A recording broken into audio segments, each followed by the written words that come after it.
What's happening, everybody? Y'all are joining me tonight. It's a late night in my city part of What's Happening on No Chill Radio. And tonight on the In My City part of my show, I have a very special guest with me tonight. He's an actor, he's a model, he's an entertainer, he's an athlete. Let me see if I'm missing anything. And I'm going to tell y'all about the spaghetti I saw. So clearly he's a cook. Mr. Marcus Middleton, what's happening? What's going on? How you doing, Tabitha? It's good to see you. I'm good. How are you? I'm good. Like I said, maintaining, hanging in there. Yeah, I know it's kind of difficult. We got COVID still going on, and you know, how have you been dealing with that, actually? Man, actually, look, listen to me. COVID ain't stopping nothing over here. All right, you hear me? COVID ain't stopping nothing. COVID. I'm gonna tell you the one thing about COVID that I appreciate so much about COVID. Since that pandemic hit, I had enough time to pull myself together, get my body back right, and spend more time with my kids and family. I learned a lot of stuff about my kids that I didn't know about. So it was more of a, okay, you know, so it didn't stop nothing. Listen, that face I made when you said spending some time to get my body right. Let me tell you, I got my body right, but right on the plump side because I was eating everything. I ain't too bad, but I was eating everything I could. It's depressing being up in here. Yeah, and to be honest with you, the only thing that kept me going with my diet and stuff was my agent. Like literally, when I went to my agent and my agent saw me, and literally, I cannot make this up. He looked at me. He looked at my photo shoot. He looked back at me. He said, "No, Marcus, we need you back like this." And that's all it took. I said, "Say no more."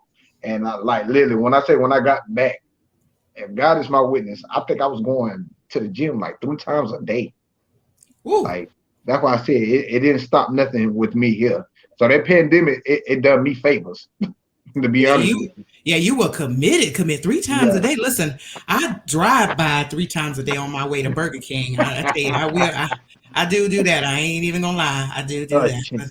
Man, listen to me. I stopped that. I got me a biscuit. This morning, and by me not, I haven't ate biscuits or soul food in so long.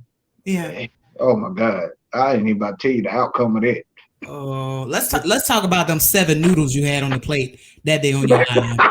Let's go in and talk about that. Let's talk about those 7 noodles you had and all that. That dish, it was a healthy dish for me. So those 7 noodles, those 7 noodles got me full. They got me full. But listen, I put 7 noodles on my plate, but I loaded my fiance plate. I loaded her up. I know that. She went to sleep. Yeah, she went straight to sleep right after. You dirty business. You dirty business. Listen, I'm so glad you decided to join me on this evening. I want to talk about, first up, I want to take me back all the way to a younger Marcus Middleton growing up in South Carolina. You were born in South Carolina, Gaffney, South Carolina, yeah? Yes, ma'am. I was born and raised in Gaffney, and how the way I can put it is I was more international in the upper state of South Carolina because I was moving around everywhere. So I was here and there. I was going back and forth. So I was born and raised in Gaffney, and in a little bit of time I went to Spartanburg. So I left Gaffney and went to Spartanburg when I was 3. From 3 to 5, I went back to Gaffney. Mm-hmm. When I was in Gaffney, that's when how the way I feel, where you're from is where you get into your first fight. Mm-hmm. Where you got beat up wherever you got beat up from, that's where you from. Let's get that clear. If anybody listening to me, if you're sitting there claiming that you're from California, but you got beat up when you was 10 years old in South Carolina, you're from South Carolina. Let's get that clear. Let's get that clear. So you from South Carolina.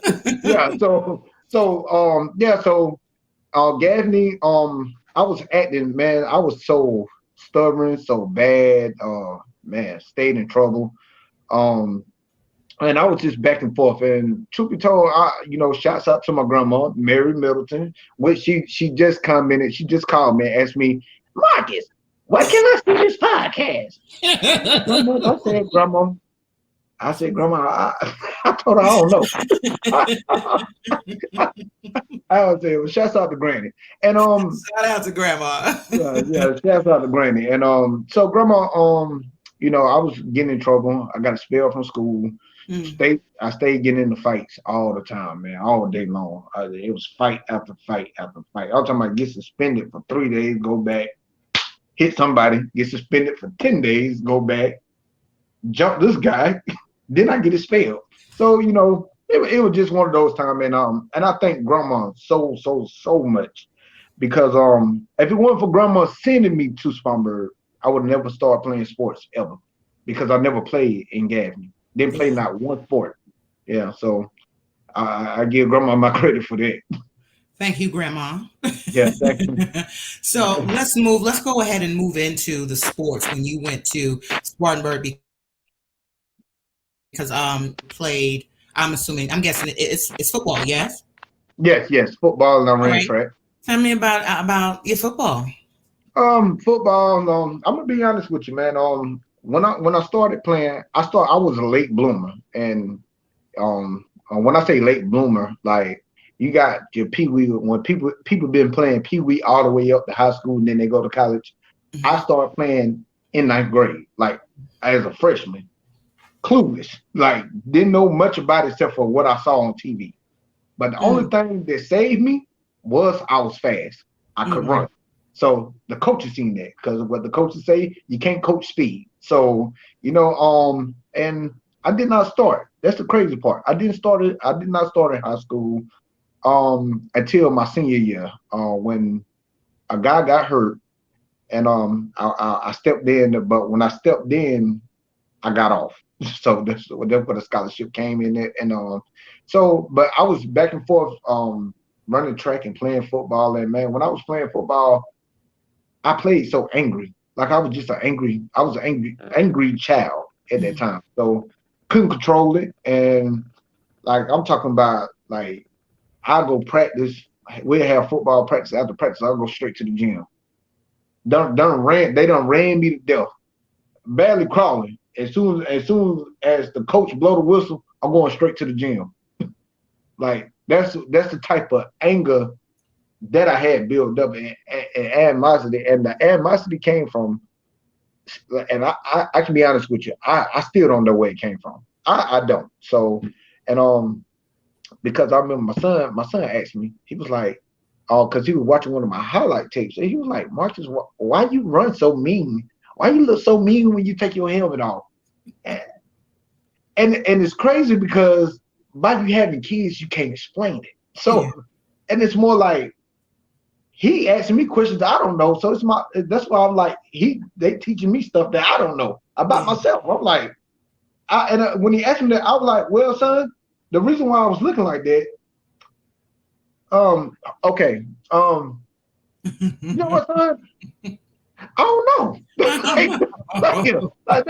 So yeah, so it was more like I was angry, but I got on through I had a mini successful career in football, but track, that was my thing in college. Like I mean not college, I take that back, high school. Everybody thought that I was going to college for track For just sure. because I was nationally ranked and went cross season ran and like I was that guy. 200 was my thing. So back then, if you got in that block, Mm. just know you're about to get left. So it sounds like your love for sports was great. How do you go from playing sports and running track and your scholarship was the football to acting? How did that happen? Oh man, this is a long story. Well, I'll tell you what. So just brace yourself. The My story is very difficult. Mm, Uh, a lot of people wouldn't do what I did, but I did it. Because a lot of people pride get in the way. And but I can tell you this. When I got out of college, I did the NFL combine. I had a couple schools looking at me. I mean, not schools. Take that back again. NFL teams. Mhm. NFL teams looking at me. So I had like three of them. I want to say Carolina Panthers, Tampa Bay, and Dallas Cowboys. Just because I was in Texas, so Dallas was always there. So, and the year I tried to come out was the year when they started looking in and putting the heavy rules in with concussions. Yeah. When the late great Junior Seau passed away due to concussions, Yeah. and I had five of them when I was playing college football. So, and like to the point where the doctors looked at me and was like, I don't know, one bad hit may paralyze you. Me arrogant, mama don't know what she's signing. So it was more of well, I'm still going to play. Yeah. Like the movie, you ever seen the movie Friday Night Lights? Yes. Movie Miles. Yes. That was me. I was him. I'm going to play. My Yeah. team needs me. I'm going to play. So after college, when I didn't get drafted, I came home back to Spartanburg. Got me a little job at Coca-Cola. I was working there for some years. And what made me get into acting, I was sitting at home drinking. I'm Mhm. talking about, and I ain't talking about like a typical beer. Like I'm talking about drinking more liquor, Well, you was drinking. drinking. Yeah, drinking. So, and a friend of mine, God rest his soul, he passed away this year. Rogers Gilliam used to come to my house when I came home, and he looked at me, and because he knew I was always imitating everybody and Mhm. mimicking people just like them. So and he was like, "Yo, dog, like I think you need to act or model." He was like, "No homo, but yeah, you don't have a bad look." I'm like, I'm drinking. I said, "Huh?" I'm like, "What?" Like, man, I I waved it off. I waved it off, and one night I sat there. I had the music playing. I was in my little mood. When nobody around, music playing. I lit the candles for myself. You know, and I was just sitting in the living room, sitting in the living room, TV off, TV off, just sitting in the living room, just sitting there, and and it dwelled on me on what Rod said, and I was like, you know what, Rod, right? Maybe I should get us a shot. So I called him, and he put together my resume and all that stuff, pretty much lying, but he put it together, to get me in the door. So I was like, Mhm. appreciate it, Rod. So um and so as things start going great, like I was getting local gigs, Mhm. around the city. And and after that it just went it really it took off. It really just it took off. And it started with, well, let me take it back. That's why I say it's a long story. Let me let me get into that. Because you're getting into my Um next question. You good. Keep going. yeah. Well, go ahead, ask your question. I'll No, tell you what. I'm getting ready to ask you to tell me about your first role. Like what was your first role when you started? My first role, well, actually, it was a prenade. That was my first gig. Yeah.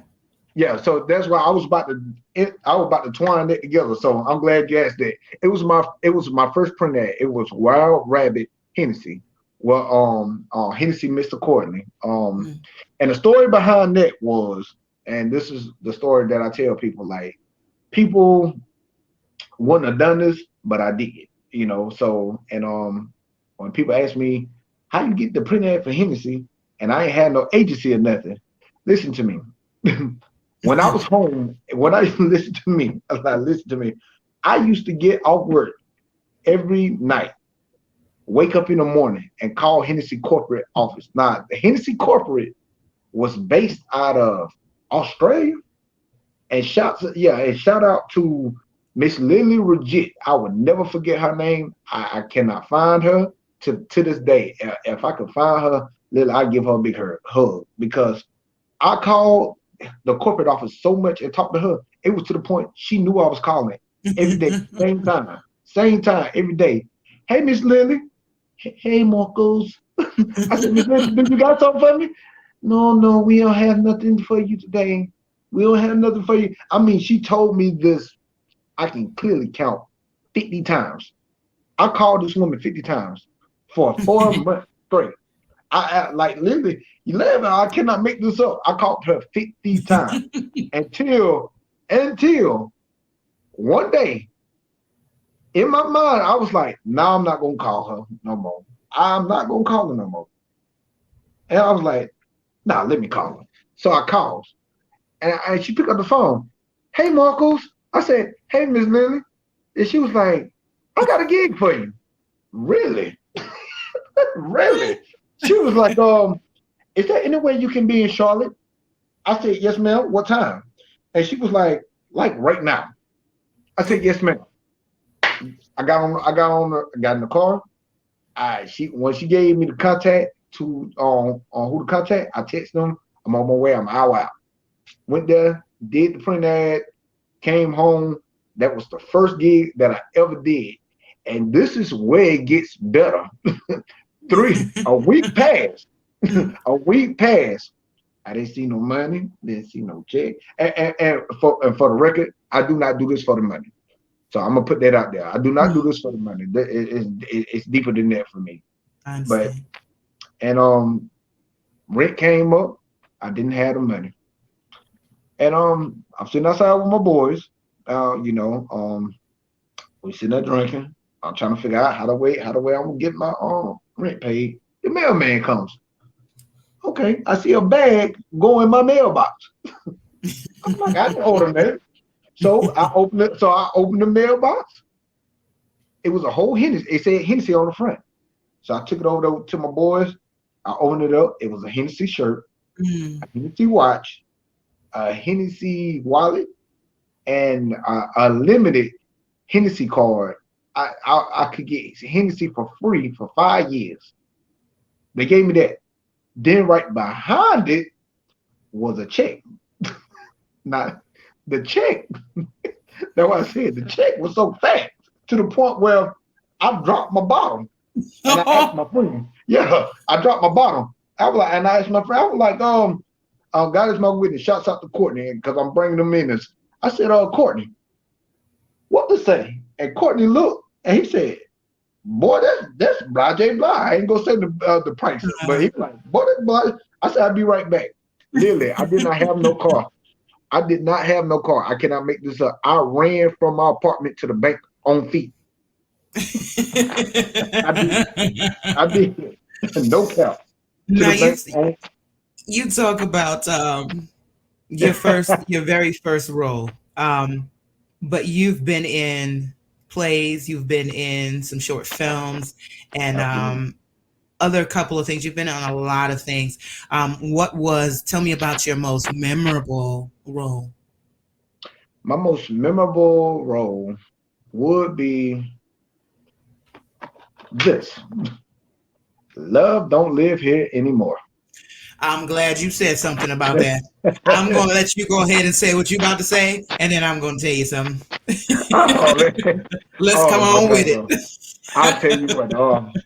Shout out to the whole cast. Shouts out to Lorenzo Pearson, the director. Man, I love you dearly up there in Detroit, man. Keep grinding, keep shining.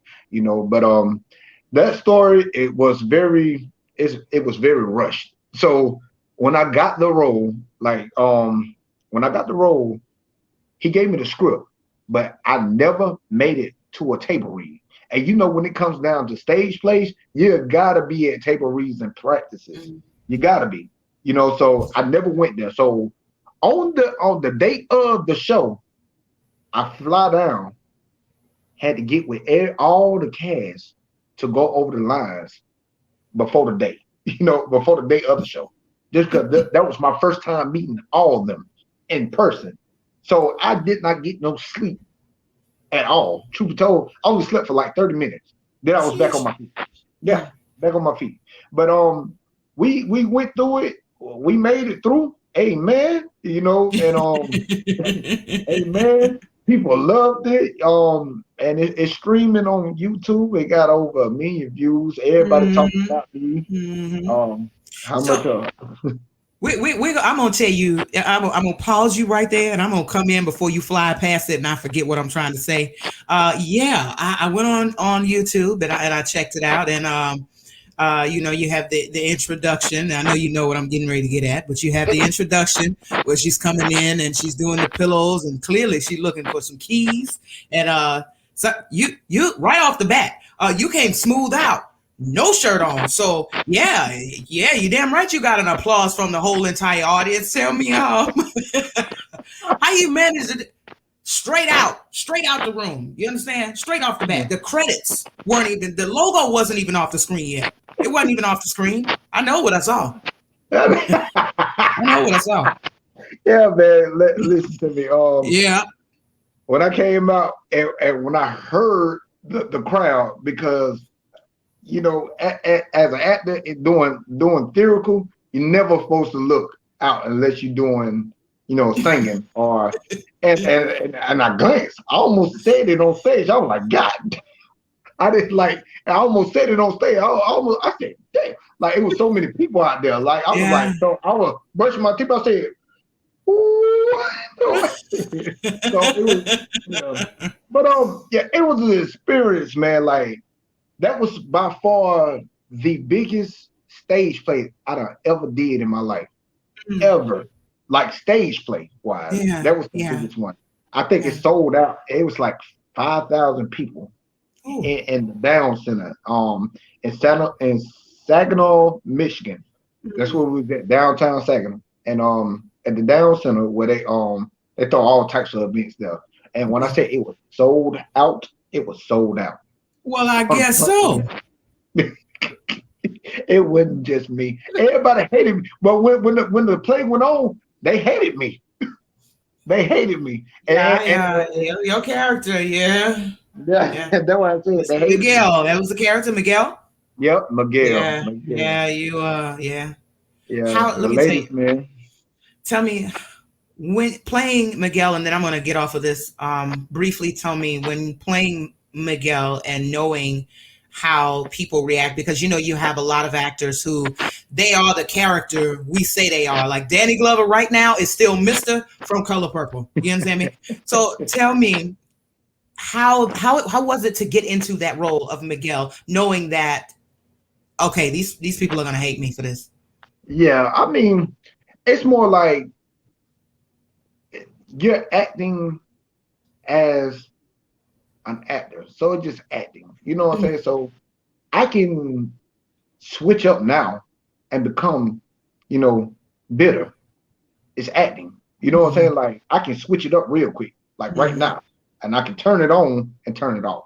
And but when it comes down to it, when you get a job or a description of the character, and knowing that people is going to dislike you for what you did to your wife, or you know, um, you selfish, and the outcome that I got, that mean I've done my job. I've That's done my right. job as that character. Now, That's far right. as on that, as the other part, as Marcus and not be Miguel, people Mm. know the difference because as soon as I got off the stage, I was all smiles. Yeah. And even though they were pointing, Miguel, you wrong for that. You wrong for that. I'm sitting there like, I'm Marcus. I'm Marcus. I tell you, no, Miguel, sir. yeah. Yeah, Your I'm like name is Miguel up there. Miguel. Yeah. So I said And Miguel up there. I'm Marcus. I said, no, I no, I said, no, I love my woman. No, I wouldn't do that. No, I wouldn't do that. that's not me. Yeah, I said it ain't me. But it just let me know I've done my job though, When Indeed.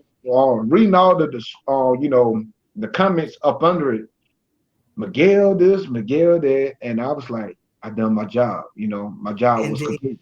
It Yeah. was So believable. You're absolutely right. yeah, You're so it was more like a blessing. It was more like I smiled. absolutely, I'm like yeah. I smiled. The comments was crazy, but I done my job. And Indeed. the director called me. He was like, boy, you got these women going crazy over you. I said, I know. I said, I done my job. That's all I could say.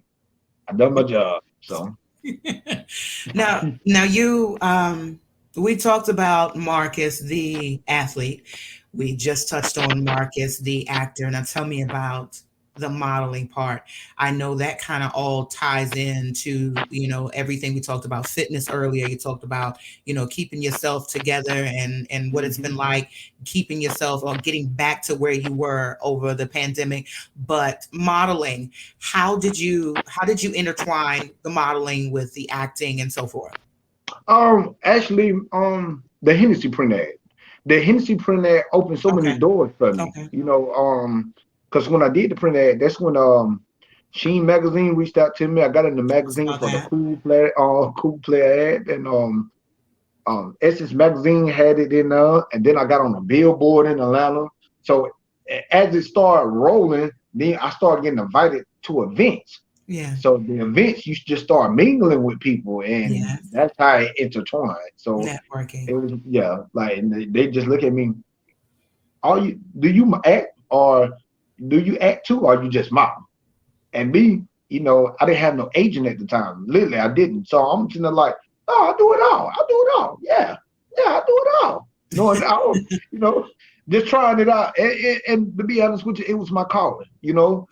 And I started to realize, God, I got a feeling that's why God, got me here. That this is my calling. I'm an Mm. entertainer. I like to make people feel good. I like to make people smile. I like to make people laugh. That's me. You having a messed up day, you go smile with me. So, yeah, I know that's right. That's amazing, and I want to congratulate you on everything that you've been doing thus far. And I thank see you. you, you're still making moves, you're still doing stuff. Yeah.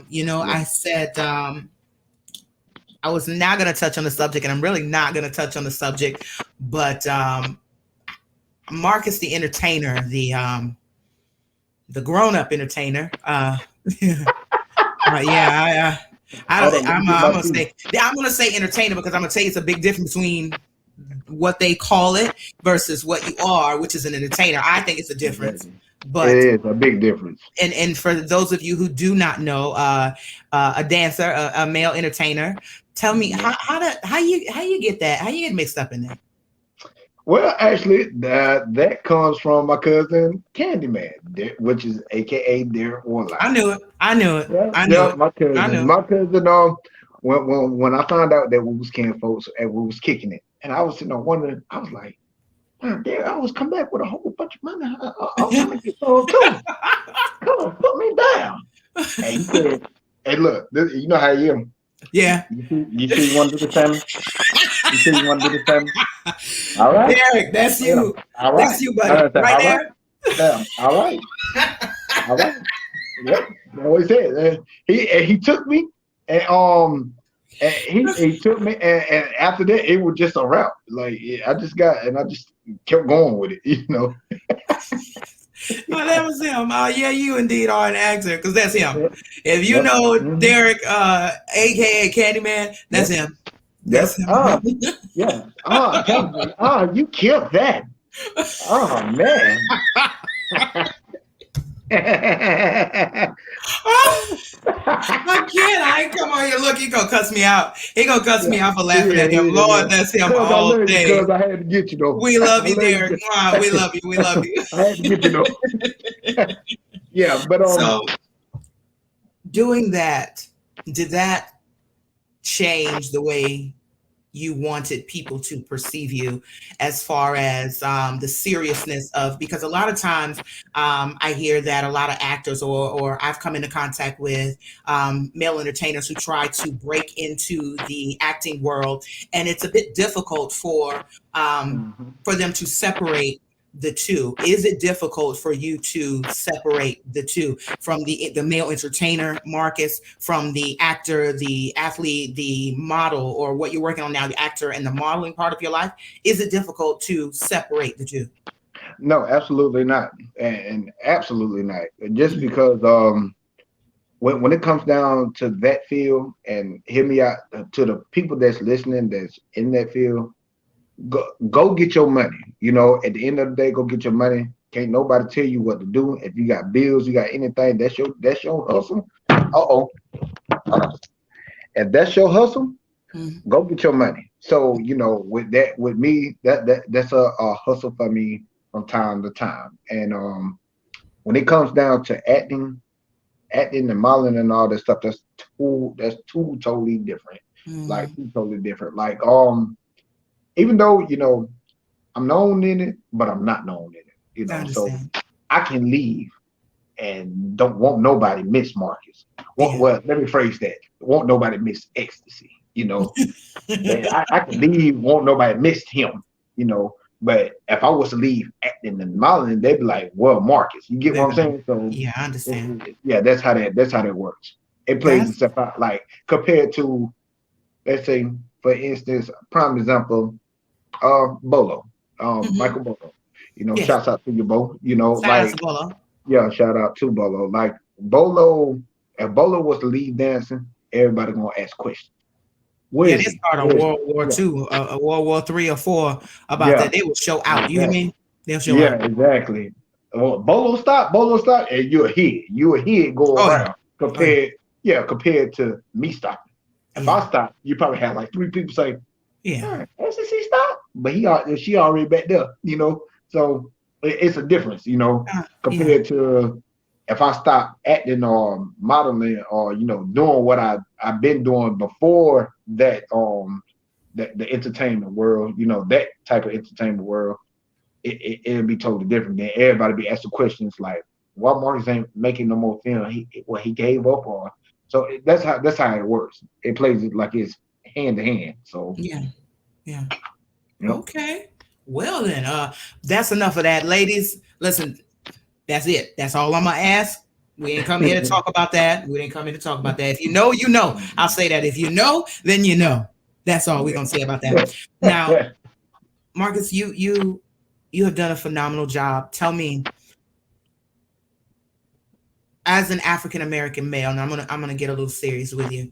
As an African American male, is it difficult during these times that we've been dealing with the intense racism and everything else that's going on in the world, and it seems like the world has been against the African American male the past year. I'll say a little over a year. And if truth be told, longer than that, but we're focusing on these events that have been going on over the past year. Tell Yeah. me, how has that affected you as a grown up black male today, right now, with what you're trying to achieve in your life? Well, actually, it's disturbing. It's more disturbing, but it didn't hurt me. And the reason why I say it didn't hurt me is because the racism thing, I don't see it. I don't see it as racism. We Mm, all brothers, we're all sisters. We all one of a kind. mm, Like I can truly say, me from Spartanburg, my home city. Shouts out to my home city. I have so many. What I'm saying, like other entities or friends mm. that rocks with me, that Yeah. follows me, that Yeah. loves me. You know, I done got pulled over in Spartanburg like 10 times. They let me go. Mm. They let me go. Mark, is that you? Yes, sir. And like people in court, like true story. I went to court, and I'm gonna be honest with you. I went to court for child support. Child support court. It got dropped. No, and the reason why is because she tried to take me to court, and to be honest with you, the whole podium, judge, all of them white, straight white people. You know what they said when they came in? What was it? Hey, Marcus, how you doing? I'm fine, sir. How are you? I'm good. I'm good. The cop right here. You going to the gym today? Yes, sir, I am. You see what I'm saying? Now, either that was because your ass was just bad, No, or they no, I saw wasn't you bad. all the time. No, they saw me all the time. They knew what type of Okay. person I was. Yeah, they knew Okay. what type of person I was. Yeah. They knew I was a good guy. You know what Yeah. I'm saying? So that's why I said people. Everybody I done met, I done had encounter with. You Mm. know, they either fell in love with me or we rock with each other and always been cordial. So as far as like any other fallen victims, man, prayers to their family. I Absolutely. am truly sorry for what happened to them, but you know. as a man, for me, I got to keep pushing at my lane, and hopefully, if people get behind me, they get behind me. But if not, I just live. You know what I'm saying, and just still be Marcus through in and throughout, because I Marcus is gonna show regardless. And I'm all smiles. absolutely. And you clearly told me none of that foolishness. Don't talk about no damn politics or none of this foolishness. But I had to add. I had to add something. Okay. Yeah, I don't listen. I don't. You tell your publicist. I'm sorry about that. I don't listen. That's. It's all good. It's all But I good. want to know, because it's a thing. We can't get around the fact that it's a thing. It exists. It's here, and Yeah. I wanted to know from you. You have a son. You have kids, yes? Yes. You Yes. I have a got a son. daughter and a I son. I wanted to know, like, as a man, as an African American man, what do you tell your son about things that are going on like this in the world? Because it's different. I'm sure it's different from when you were growing up. It's Yeah. not More as way as, different. as serious. It's not as bad. Maybe you didn't experience or see it that bad. I'm going to tell you firsthand. Even though I'm not an African American male, I, Yep. I hear about these things. Yep. It wasn't Yeah. until recently that it got in your face. So as a black man, I wanted to know from you firsthand, what do you tell your son, when he sees this on TV, and what do you tell him? Well, when my son asked me what's going on, I remember when he asked me what was going on, and I was telling him, I said a guy just got killed, Jay, and my son's name is JC Scott. So, and he was like, why did they kill him? And I was like, I don't know, Jay. He was like, is the cops gonna get in trouble? I said, I don't know, Jay. I said, to be honest with you, I don't know. And so with that being said, is my son, he watches me a lot. He does everything I do. So my actions, that's why I said my actions and my demeanor is rubbing off him. So it's, Mm. it's really not really that much any questions that he asks. It's more of when he see it, he just be like, oh, and just go on about his business. Like he ain't got nothing to do with him. That's how he acts. So he be tripping me out. And yeah, and things have changed from back in the day. Yeah. For one, because gas used to be $1.64. It's $3 now. First, Let's start there. let me tell you something. First of all, gas, it used to take $5 and it'll fill your tank up. You can go where Yeah, you need to go for a yeah, couple that's of what days I'm off saying. five whole Yeah, a lot of dollars. stuff to change. Yeah, people don't Speaking people of that, don't people don't cook soul food no more. They go get takeout and then lay it on dishes like they cooked it. Ah, boy, yeah, it don't change. Oh, what's the moral? that means the moral is get your asses back in the kitchen and put some love back in your food. Get back in that kitchen and fry that chicken in that cast iron pan is the moral of the That's story, is right. what Mr. Middleton is saying. And That's you right. ain't gonna, That's and right. anyway, you on a diet, you ain't gonna eat it no how.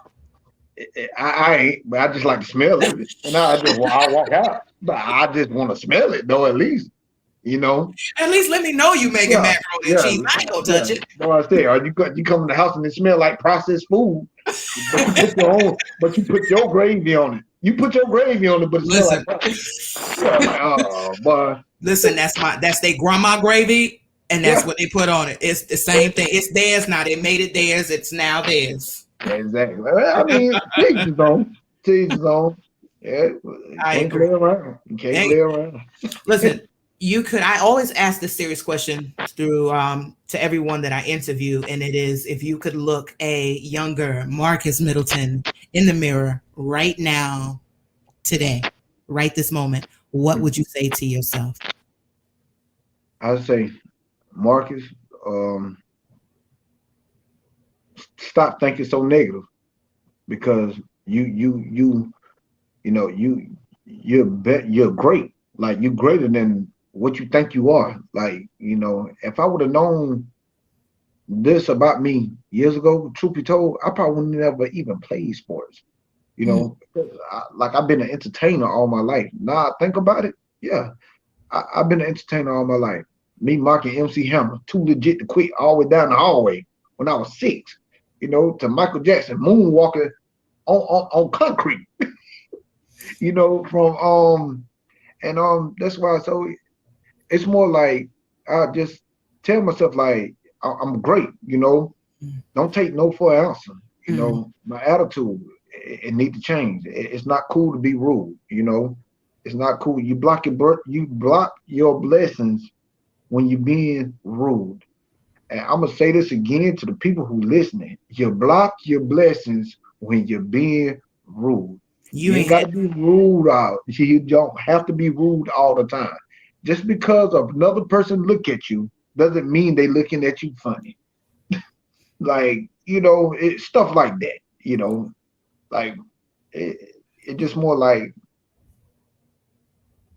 You're how talking can to I me. sum I'm it gonna up? tell you right now. This is how you look in church when the pastor's saying something, and you know he talking to you, and you don't want nobody to know your business. Yeah, Yeah. you talking to me because while I'm not rude, I can be quite feisty. I have one heck of an attitude. I can't say it because Well, that know I me. mean, well, Yeah, they know that's me. totally different. It's totally different. That is totally different. I can't speak on that one. I can't, but it's totally different. When you put it in this nerd, it's totally different. Well, what I'm saying is like the racism, for instance, like Yes, racism. yes, yes. You're blocking your blessings. Hmm. Like come on, man. You don't know by you hating a guy your different color. He may be the one. If you get in trouble, he gonna end up bailing you out. That's right. Or he probably gonna be the lawyer, but you beat him up years ago because That's you ain't right. like him. That's right. So at the end of the day, you block your blessings. It's not cool to be rude. That's And if that's the younger me. The younger me, I would have told him that. right. Mm. I would have told him that. Like, Marcus, you great. Well, you can do way better than what you think you can do. Yeah. If I can go back and look Marcus in the eye and tap him on the shoulder, he turn around and say, "Who is you? I'm you." But listen to me. That's what I tell myself. Yeah. And, Yeah. Well, you know what? In um, lieu of, if I may say, um, when you talk about how when you were younger, um, to don't to I'm trying to remember what it was you said about being younger, and you were an entertainer all your life. That was your calling the entire time. A lot of times we don't excuse me, we don't realize it until later in life that mhm, even though you may not be paying attention, if I don't know, I'm spiritual, not religious, but even though you may not have been paying attention this entire time, you were already being molded. The clowning around, the mhm, pretending you were someone else, the imitating other people, you were already doing what you were supposed to be doing to get to this point right here that you're mhm, at right now. So while we don't realize it, a lot of times we don't know what we're doing. I think yeah, if we knew what we were doing, half of the things that took place in our life or half of the things that go on in our life, we probably wouldn't do because we already know what we're up against and what we're going to be doing. And that's just speaking from what you just explained to me. So I, yeah, I really believe that while you did play sports and while you did that, it was not where you were meant to be. If this is where you are the happiest, this is where you feel the most complete, this is where yeah. the soul feels the most joy, then you are absolutely doing what you are supposed to be doing. Absolutely. Absolutely, absolutely. Yep, you said a Absolutely. mouthful. You said a mouthful. So Hey man. what you working on right now? What you got going on? Tell me. Well, actually, I'm in I'm with my acting coach, so I meet up with him every Wednesday. Hmm. Um, he working on my craft, trying to mold me together. Yeah. My agent got a couple of projects he working on me right now. With I got a boxing film that's coming out. Can't say the name, just know it got boxing in it. Okay. So and a major film. We just waiting on a call back. So once I get the call back, it's a go. And y'all will see it, and you trust me, you'll be the first to know. All right now, because I'm gonna come back to you and we're gonna talk about it. Oh yeah, most definitely, most definitely. Absolutely, absolutely. Do me a favor before I let you go. Tell everybody how they can find you on social media so that they can keep up with your upcoming projects and what you got going on. Most definitely. Look, y'all can follow me on Facebook, Marcus Middleton. My fan page is Marcus Middleton. Instagram is Marcus underscore Middleton official.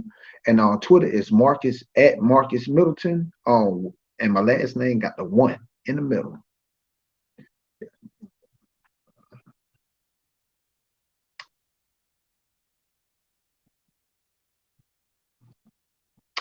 Absolutely. So it's peace, love, and soul. I see y'all. I love y'all. Y'all be safe out there.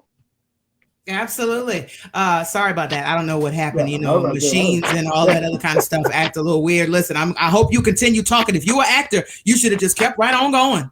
Hey, no, I started Listen, looking keep around. I going. say, It's still going. Keep going. Don't you stop. I'm about to say, did Tabitha hang up on me? I think she hang up on me. Look, I She know she hung up did. on me. No, I did hang up. I'm so sorry. Technical difficulties. But listen, Marcus, I want to thank you so very much. You have, you cannot always judge a book by its cover. I will No, say that while this is getting to know you through this interview, I've learned a lot about you and what you're working towards and where you're going and how successful you have yet to become. Thank you so much for taking this time out to spend this evening with me on In My City. And I'm looking forward to the great things that I know you have in store. I'm looking forward to it so most much. definitely, most definitely.